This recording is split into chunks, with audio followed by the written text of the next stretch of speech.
안녕하세요. 차이니즈 스토리의 김 기자입니다. 중국 축구 팬들은 최근 몇 년 동안 중국 슈퍼리그는 아시아에서 급격한 하락을 진행하고 있고 중국 국가대표팀마저도 아시아 3류팀으로 전락했다고 말하고 있습니다. 그리고 젊은 축구 선수들은 출전 기회도 잡지도 못하고 좋은 성적도 내지 못하고 있는 노장 선수들이 주구장창 필드를 뛰어다니고 있어 세대교체라는 단어는 생각도 못하고 있다고 합니다. 그런 중국 축구의 새바람이 불지도 모른다는 기사가 나왔습니다. 바로 중국 리그의 클럽들이 한국 감독들에게 러브콜을 보내고 있다고 하는 기사인데요. 중국의 스포츠 전문 매체 즈보바에서는 중국 슈퍼리그가 다시 한국인 감독을 영입하려고 한다.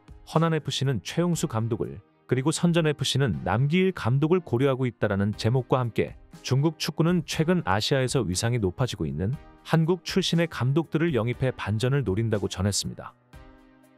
이미 중국 슈퍼리그에서 활약하고 있는 최강희 감독은 2023년 5월에 부임하자마자 팀의 전력이 안정화되면서 지속적으로 순위가 올라갔고 단 몇 개월 만에 AFC 챔피언스리그 순위권에 진입하며 그의 지도력을 인정받았습니다. 또한 최강희 감독 말고도 서정원 감독 역시 청두 룽청을 이끌면서 팀을 순위권에 올려놓기도 했습니다. 중국 축구 팬들도 최강희 감독을 국가대표 감독으로 추천할 만큼 한국인 감독의 효과는 대단했는데요. 그 때문인지 현재 중국 슈퍼리그에서는 많은 한국인 감독들을 물색하고 있다고 합니다. 중국 슈퍼리그의 챔피언 상하이는 포항 스틸러스의 김기동 감독, 그리고 울산 현대의 홍명보 감독에게 접촉하고 있다고 전하면서 한국인 감독은 유럽과 미국의 감독들에 비해 아시아의 문화적인 부분과 그들만의 열정으로 인해 팀을 좋은 방향으로 이끌어갈 수 있다고 전했습니다. 하지만 최근 한국인 감독들은 중국 구단의 러브콜을 받을 때 차가워진 한중 관계로 인해 조심스러운 태도를 취하고 있다고 전하면서 그들을 데리고 오는 것이 쉽지만은 않다고 전했습니다. 동남아에서 큰 바람을 일으켰던 박항서 감독과 말레이시아 김판곤 감독, 그리고 인도네시아 신태용 감독 등 한국 감독은 이미 아시아에서 큰 영향력을 미치기 시작했다고 이어가면서 중국에서 한국인 감독의 인기는 쉽게 식어가지 않을 것이라고 말하며 기사를 마무리했습니다. 그리고 소우닷컴에서는 중국 슈퍼리그에 또다시 한국인 감독들이 인기를 끌고 있다. 그들이 중국 축구에 어떤 영향을 미칠 것인가 라는 제목으로 중국에 진출한 한국인 감독이 자국 축구계에 미치는 영향에 대해서 설명했습니다. 먼저 한국인 감독들은 중국인 감독들에 비해 더 헌신적이고 연구하며 엄격하게 이루어진 훈련을 통해 선수들을 지도한다고 전했습니다. 또한 한국인들은 선수들의 체력을 면밀하게 파악해 선수들 개개인의 맞춤형 체력 훈련을 통해 기량을 향상시킨다고 말하며 이는 모든 훈련이 철저하게 감독의 통제와 연구에서 시작된다고 설명했습니다. 반면 중국 감독은 오로지 훈련이 끝나기만 기다리고 세트피스조차 반복 훈련을 하지 않는다고 전하면서 한 번만 성공하면 모든 임무가 완료된 듯한 분위기로 훈련이 끝난다고 말하며 뚜렷한 목표의식이 부족하다고 자국의 감독들을 비판했습니다. 또한 이 매체는 한국인 감독과 일본인 감독을 비교하기도 했는데요. 일본인 감독은 기술적인 면이나 전술적인 면을 집중하는 반면 한국인 감독은 가장 먼저 선수들이 90분을 소화할 수 있도록 체력을 기르는 데 집중한다고 전하면서 중국 축구의 현실상 90분을 소화할 수도 없는 중국 선수들에게는 일본 감독보다 현재 중국 축구의 약점을 보완할 수 있는 한국인 감독이 더 적합하다고 그 이유에 대해서 설명했습니다. 중국 축구 팬들은 한국인 감독이 자국의 축구계에서 인기 있는 현상을 또 다른 종류의 한류라고 표현하고 있습니다. 한국인 감독을 영입한다는 기사를 본 중국 축구 팬들의 반응에는 어떤 것들이 있을까요?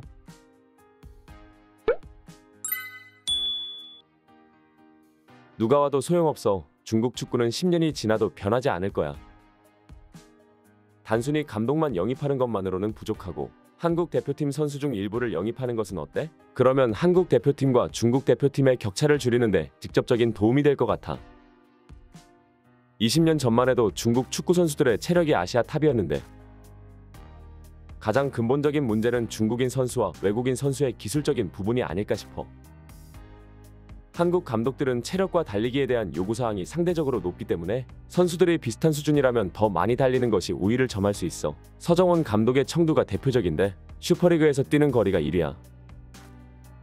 새로운 시스템이 계속 들어오면 중국 축구는 언젠가는 발전할 수 있을 거야. 중국 선수들은 한국 선수들보다 전반적으로 근력이 약하고 균형 감각이 좋지 않아. 그래서 경기 중 조금만 건드려도 쓰러지는 경우가 많아. 한국 경기를 맨 앞에서 가까이 보면 한국 선수들이 확실히 몸이 좋고 특히 허벅지가 엄청 두꺼워. 한국 감독이 좋은 것이 아니라 한국 선수들이 좋은 거야. 한국과 일본은 자신들도 모르게 체력이 좋아졌고 지난 2002년 월드컵을 통해 체력적인 단점을 깨달았지. 이제 유럽 매국 등과 경쟁할 수 있는 수준으로 올라왔어. 한국인 감독이 서방 외국인 감독들보다는 낫기는 해. 최용수가 잘하긴 하지만 좋은 선수들이 없어서 성과를 내기는 힘들 거야. 최근 한국과 일본 감독들이 중국 리그에 자주 진출해서 중국 축구의 기술적인 특징을 잘 이해할 수 있을 것이고 국제대회에서도 국가대표팀에 도움이 될 것 같아. 예전 서정원 감독은 중국을 공포로 떨게 했었지. 최용수는 올림픽 대표팀부터 국가대표팀까지 중국을 상대로 골 넣는 이미지만 떠오른다. 그와 더불어 이동국, 이 두 사람은 중국을 억눌러 죽이는데 힘을 쏟았지. 좋은 감독에게는 전술을 실행하는 좋은 선수도 필요해. 일본이나 한국 선수는 모두 명령에 복종하는 프로 선수지만 우리나라 선수는 선수들이 모든 걸 지배하려고 하지. 중국 슈퍼리그는 감독이 무능한지 선수가 무능한지 알아보는 테스트 같아. 한국인 감독에게는 뭔가 있긴 해. 한국인 감독은 저렴하지. 비용 절감은 내리막 길을 걷고 있는 팀이 쓰는 단어야. 이런 또 외국인에게만 의존하는군. 2부 리그 팀 청두 룽청을 맡으면서 중국 슈퍼리그 상위권 팀으로 올려놓은 서정원 감독, 그리고 승부 조작과 뇌물 등 구단이 어수선한 상황에서 부임해 시즌 준우승의 팀을 올려놓은 최강희 감독 등 한국 축구 감독들은 중국 축구계에서 눈부신 활약을 보이고 있습니다. 아마도 2024년도 시즌에는 한국인 감독이 더 많아질 것으로 보이는데요. 중국 특성상 과거 계약이 깔끔하지 못했던 사례가 있었고 또 원하는 만큼의 성적이 나오지 않는다면 바로 경질해버리는 사례가 빈번하다고 합니다. 그래도 중국으로 진출한 한국 감독들이 앞으로도 좋은 활약을 보여 중국의 슈퍼리그보다 더 큰 리그에서 보였으면 좋겠습니다. 이번 소식은 여기까지고 다음 소식은 더욱 알찬 뉴스로 돌아오도록 하겠습니다. 여러분의 좋아요와 구독은 제가 영상을 만드는 데 큰 힘이 됩니다. 행복한 하루 보내시기 바랍니다.